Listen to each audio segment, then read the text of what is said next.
All right, guys, we got 2011 GMC Terrain, customer's complaint, got a check engine light. So we already got the computer hooked up to it. We're gonna go into control unit. This is all different kind of modules we can check, all different kind of little computers. Got the fuel pump, parking assist control, everything. But what we're concerned about is the engine control module. Let's see, and we're gonna look for trouble codes, DTC, and let's see, P0496. Evap emission system flow during non-purge. Now, when you get a code like this is a good way of testing the capabilities and the knowledge of your mechanic. Give him the code and see if he can explain it to you. If he can't explain it to you, maybe it's time to look for another mechanic. Because when you're diagnosing vehicles, you got to understand what that code means, what kind of system it relates to, and how does it operate. Because if you don't, you can't properly diagnose it. All right, so a real quick run over, let me tell you exactly what that code means.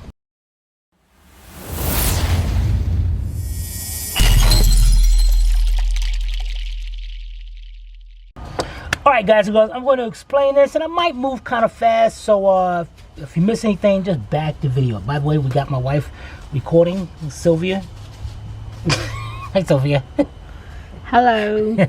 Alright, check it out guys.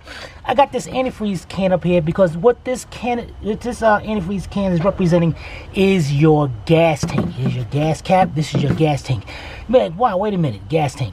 Your gas tank on these vehicles are actually plastic, and this is very important with this code because this can cause your car to literally explode. Now let me explain to that. You got your gas cap, your gas tank. Now say if this was a lot of you might relate this to a gas container, and if you put gas in this and let it set in the sun, what happens? This thing starts to expand. This plastic actually expands. You've seen that.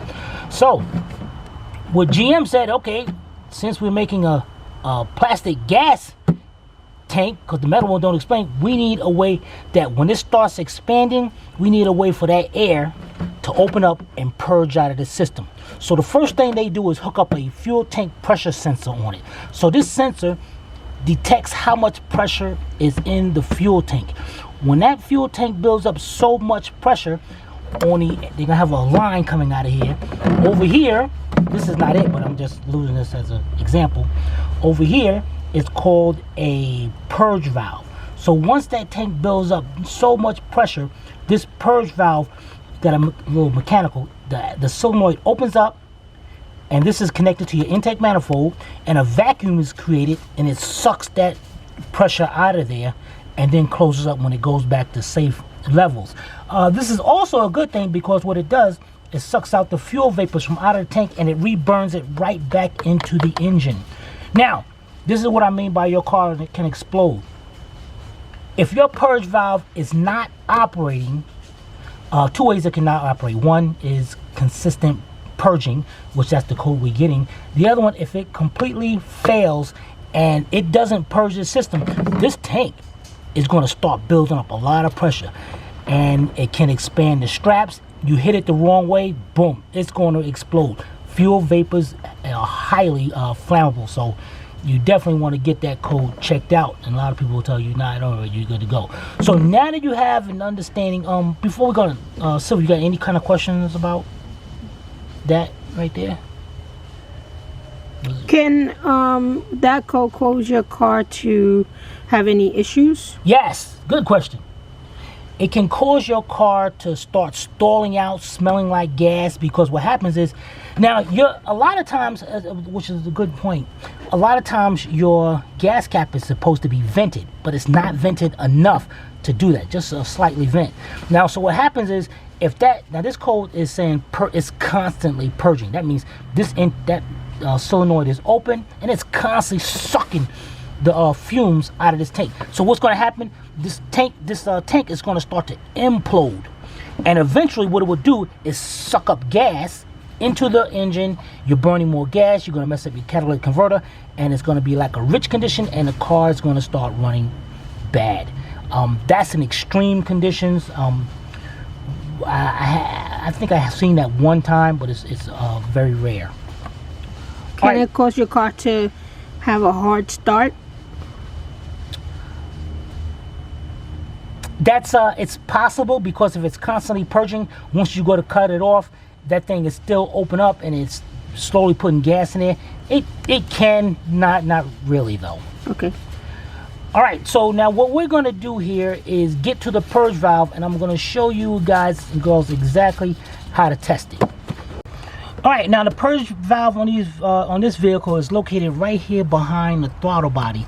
I can diagnose this vehicle without removing the stuff I'm about to remove, but for video purposes, I'm gonna have to. Actually, no, definitely I'm gonna keep on recording to show you this, because just in case you have to rechange it. So the first thing we're gonna do is remove this air tube right here.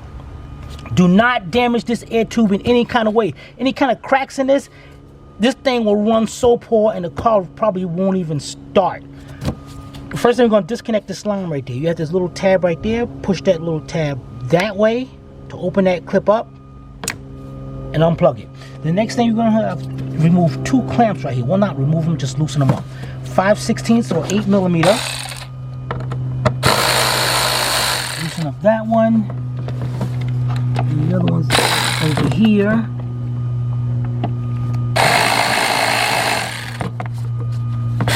Loosen it up. All right, and then you carefully unhook the hose and move it out of the way. Right? This is a good time to inspect it to make sure there's no cracks in this, because it will be a problem. Now we're just about there. The next thing we're going to do is remove the throttle body. First, we're going to disconnect the throttle body right here, and the throttle body has a little tab right there. So you're going to squeeze that tab into the connector and pull back. Let me see if we can put it in and pull back. Just lean that to the side. All right, the next thing we're gonna do, your throttle body is held on by 4 10mm bolts. So let's go get us a socket to take them off. All right, we have a 10mm deep 3/8 drive socket, and we're gonna go here and let's take all 4 of those off.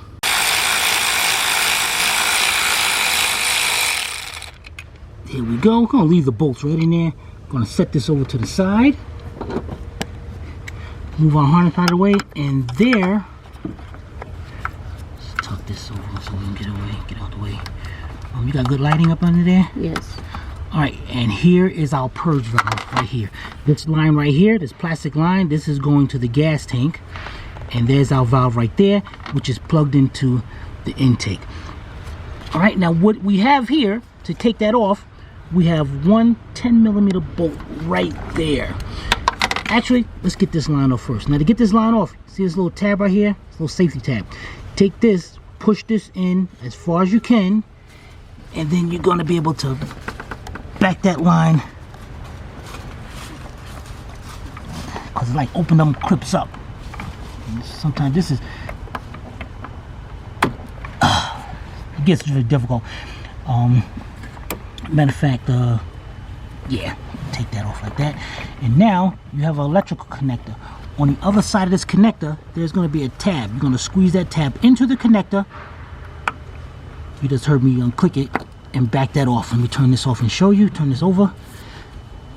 There's a tab right there. And you're just going to squeeze that in and pull it off. Now, your valve is ready to come out. The 10mm bolt right there.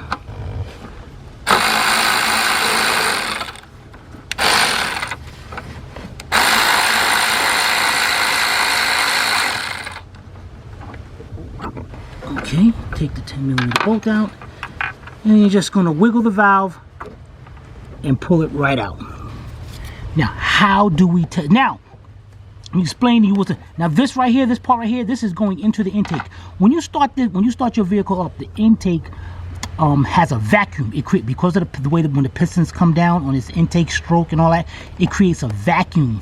And what happens is, once this valve opens up, it'll create this vacuum, will suck the fumes out of the gas tank to relieve the pressure. So now we are going to test this valve out. All right, this is how you test these. Now, when the valve is like this, it's in its off state, or I should say closed state. That means no air is going through here at all. Once I activate it, and this is my power probe, I'm going to activate it. Matter of fact, guys, this is how you check. Now, inside here, you have 2 wires, 2 connectors.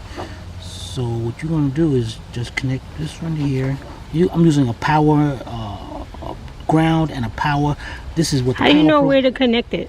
It doesn't matter on this. Either one. So what happens is, if I connect it, now listen carefully to the valve. Let me shut the sound off. That's the valve working. So the valve is operating. So what the heck is going on? Just because it's operating does not mean it's good. So right now, this is air. If I blow air through here, I should not be able to blow air through this thing because it's supposed to be closed. So put my air there. And look at that, look at that. I just freed that valve up. You heard that air coming out the first time, and then now, well, actually,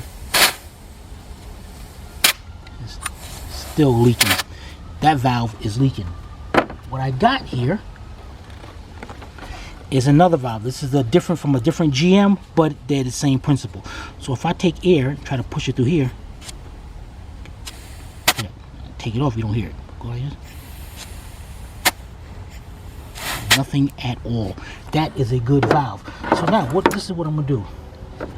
I'm gonna take this, because now that I blew air through it and unstuck that valve, we're gonna connect this. Connect this side, and how am I going to do this here?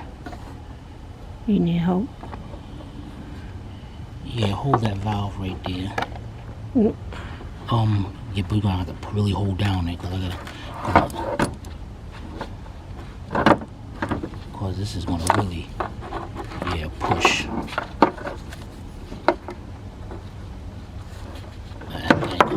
You know what? I have to do it this way. All right. Ew. No. That's no. Well, I gotta test it. No, figure out a different way. Nope. Well, then you gotta have to hold that thing down then tight. Okay, but put it in. Can you put it in a different spot? Where?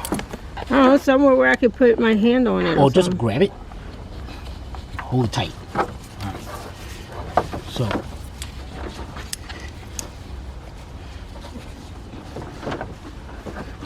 Let's see here. Alright. So I'm gonna push. Hold on. You were moving it. Okay. Okay, I'm gonna push air to it. And I just try to cut that off.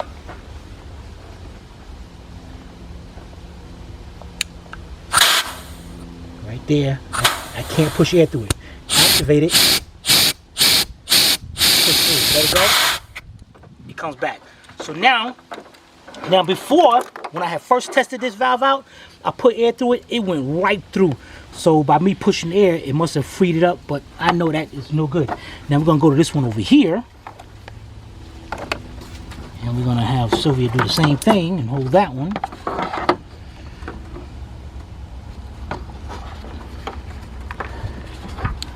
Why is this one easier to hold? Different size of them. Get it in.